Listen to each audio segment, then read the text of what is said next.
10 ভাগের 1 ভাগ দামে বাংলাদেশে তৈরি করে সেটা দিয়ে পাইলটদের ট্রেনিং দেওয়া সম্ভব। যেটা আমি একজন অদক্ষ লোক, যে কখনোই প্লেনে উঠেও নাই, চালায়ও নাই, এরকম একজন অদক্ষ লোক হয়েও এটাকে আমি সুন্দরভাবে ব্যালেন্স করতে পারি।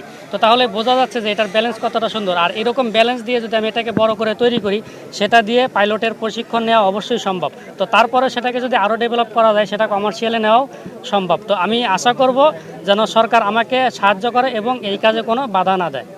আমি পেশায় একজন ইলেকট্রিশিয়ান, বিশেষ করে ফায়ার অ্যালার্মের কাজ করি, ফায়ার অ্যালার্ম সেন্সরের কাজ করি। আপনারা বড় বড় ইন্ডাস্ট্রিয়ালের অফিস, আদালত, গার্মেন্টস এগুলোতে ফায়ার অ্যালার্মের কাজ করি। আর পাশাপাশি এই প্লেনটা তৈরি করেছি। হজ করেছি, ব্যাংকে কি করে টাকা জমাই বলেন? ইউসিবি তাকওয়া পরিপূর্ণ ইসলামিক পন্থায় পরিচালিত ব্যাংকিং। আচ্ছা, এটা আমার টোটাল 4 বছর, 3 বছর গবেষণা করতে হয়েছে।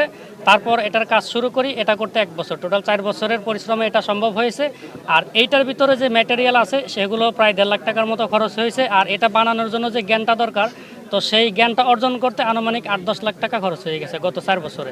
এটাতে আমি অ্যালুমিনিয়াম, এসএস, লোহা সবই ব্যবহার করছি। যেখানে যেটা পারফেক্ট হয় সেটাই ব্যবহার করছি। আর ইঞ্জিন হিসাবে আমার সামর্থ্য অনুযায়ী মাত্র 13,000 টাকা দিয়ে একটা পানির পাম্পের 7 গড়া ইঞ্জিন আমি এটাতে ব্যবহার করছি। এটা চেষ্টা করলে মেঘের উপরে থেকেও ঘোরানো সম্ভব, কিন্তু যেহেতু এটা একটা ট্রেনার বিমান, সেহেতু এটাকে বেশি উপরে ওঠানো একটু ঝুঁকিপূর্ণ। তো এটাকে আমি কখনোই 50 ফিটের উপরে ওঠানোর চেষ্টা করিও নাই, ভবিষ্যতে করাও হবে না। যদি এটাকে ডেভেলপ করা হয় সেই ক্ষেত্রে চিন্তা করা যাবে যে এটার লিমিট বা বাড়ানো আর কি। আসলে একটা উদ্ভাবন কিভাবে কার মাথায় আসে সেটা সে পারফেক্টলি বলতে পারে না। তো আমার আরসি প্লেন বানানোর শখ ছিল, আমি আরসি প্লেন বানাইছি, উড়াইছি। তো সেইখান থেকে আস্তে আস্তে এটার প্রতি আমার চিন্তা ভাবনা আসে। আর আমি চিন্তা করি যে হয়তো আমার এরকম মেধা আছে যে আমি এটা চেষ্টা করলে পারবো।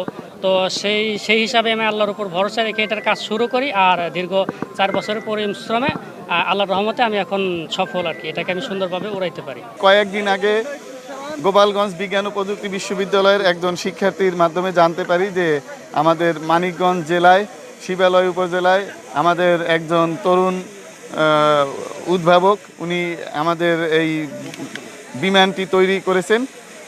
এটা দেখে আমি পরে ইউটিউব ভিডিও লিঙ্কটা দেখি, কয়েকবার দেখে আমার কাছে মনে হয়েছে যে আমার এই বিষয়টা দেখতে আসা দরকার, বিষয়টা সম্পর্কে জানা দরকার। পাশাপাশি এই বিমান তৈরি এবং এই উড্ডয়নের কিছু টেকনিক্যাল বিষয় আছে, এই বিষয়গুলো ওনার সাথে শেয়ার করা দরকার। আর ওনাকে যদি কোনো ধরনের সহযোগিতা করা যায় সরকারের পক্ষ থেকে, সেই বিষয়গুলো ওনার কাছে জানা দরকার। এই কারণে আমরা এখানে এসেছি, আপনারাও আমাদের সাথে এসেছেন, আমাদের সরকারি কর্মকর্তাগণও এসেছেন। আমরা এখন এই জুলহাস সাহেবের এই বিমানটি উড্ডয়ন দেখব, দেখে তারপরে আমরা ওনার কাছ থেকে শুনবো ওনার কি কি প্রয়োজন, সেগুলো আমরা জেনে সরকারিভাবে যতটুকু সম্ভব ততটুকু আমরা করবো ইনশাআল্লাহ।